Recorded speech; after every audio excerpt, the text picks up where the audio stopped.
சொல்லுங்கள்.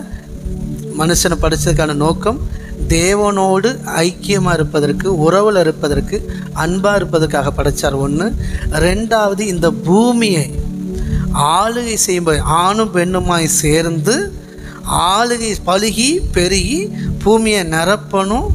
சரி, என்ன சொல்கிறாரு? பழுகி பெருகி பூமியை நிரப்பி அதை கீழ்ப்படுத்தி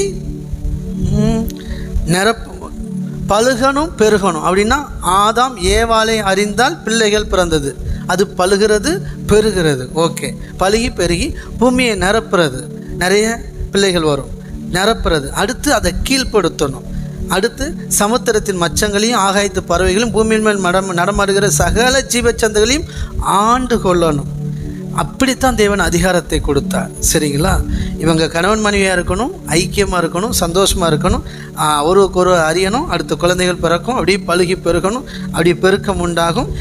இப்படியே பழுகி பெருகி அமைதியாக சமாதானமாக ஐக்கியமாக சந்தோஷமாக இந்த பூமியை நிரப்பணும். ஆமாம், தேவனுடைய அந்த பிதாகுமாரன் பரிசுத்த ஆவியானவர் அந்த அன்பு, அந்த ஐக்கியம் அப்படியே இந்த பூமியிலையும் மனுஷன், ஆதாம், ஏவாள், மிருக ஜீவன்கள், பறவைகள், ஊரும் பிராணிகள், இது எல்லாமே அதே சந்தோஷம், அதே ஐக்கியம், அதே ஒற்றுமை, அன்போடு இருக்கணும். அப்படி இந்த பூமி தேவனுடைய மகிமையினால் நிரப்பப்படணும். கரங்களை தட்டி, இதுதான் தேவனுடைய சித்தம். சரிங்களா? இதுக்கு தான் தேவன் மனுஷனை இந்த பூமியில் படைத்தார். ஓகே, நல்ல புரிஞ்சுவோம். பரலோகத்தில் படைக்கலை. சொல்லுங்கள். பரலோகத்தில் மனுஷனுக்கு வேலை கிடையாது, இந்த பூமியில் தான் மனுஷனுக்கு வேலை. கையை தட்டி தெளிவாக தெரிஞ்சு வச்சுக்கோங்க. வயசில் சின்னவங்களாக இருந்தாலும் சரி, வயசானவங்களாக இருந்தாலும் சரி, பரலோகத்தில் உங்களுக்கு வந்து ஒரு பிரயோஜனம் கிடையாது. இப்போதைக்கு நீங்கள் இந்த பூமியில் வாழ்கிறது தான் தேவனுக்கு பிரயோஜனம். அது தெரிஞ்சு வச்சுக்கோங்க. இந்த பூமியில் நீங்கள் ஆளுகை செய்யணுன்னு தான் தேவன் உங்களை படைச்சிருக்கிறார்.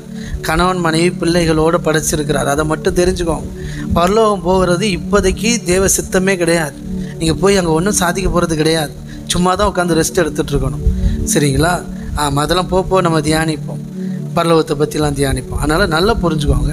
இப்போதைக்கு மனுஷனை தேவன் படைச்சத நோக்கம் ஆளுகை செய்யணும். ஓகே, அன்பாக இருக்கணும், தேவனோட உறவில் இருக்கணும், தேவனுடைய வார்த்தைக்கு கீழ்ப்படிஞ்சு நடக்கணும். இப்போ பாருங்களேன், தேவன் என்ன சொன்னாங்க? அந்த பழத்தை மட்டும் சாப்பிடக்கூடாது அப்படி சொன்னாரா? ரைட். இவங்க பிசாசு சத்தத்துக்கு செவி கொடுக்காமல் அப்படியே இருந்தால் எப்படி இருந்திருப்பாங்க? சூப்பராக இருந்திருப்பாங்க. தேவன் அவர்களோடு உறவில் இருந்தாரா இல்லையா? ரொம்ப உறவில் இருந்தார். அதனால தான் தேவன் தமது சாயலாய் படைத்தார். எத்தனை பேர் புரியுது?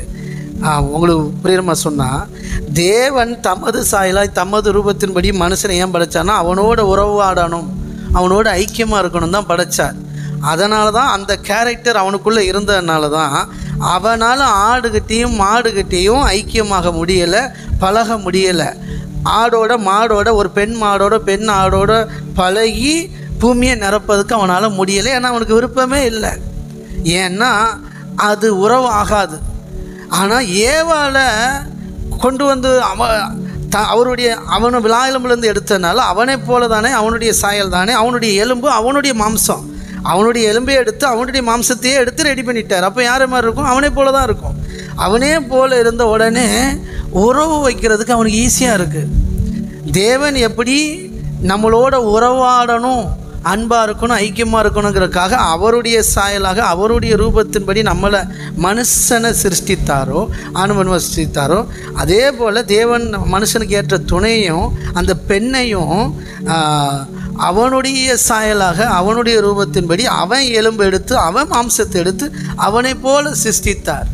அதனால் அவனுக்கு ரொம்ப பார்த்தவனை பிடிச்சி போச்சு.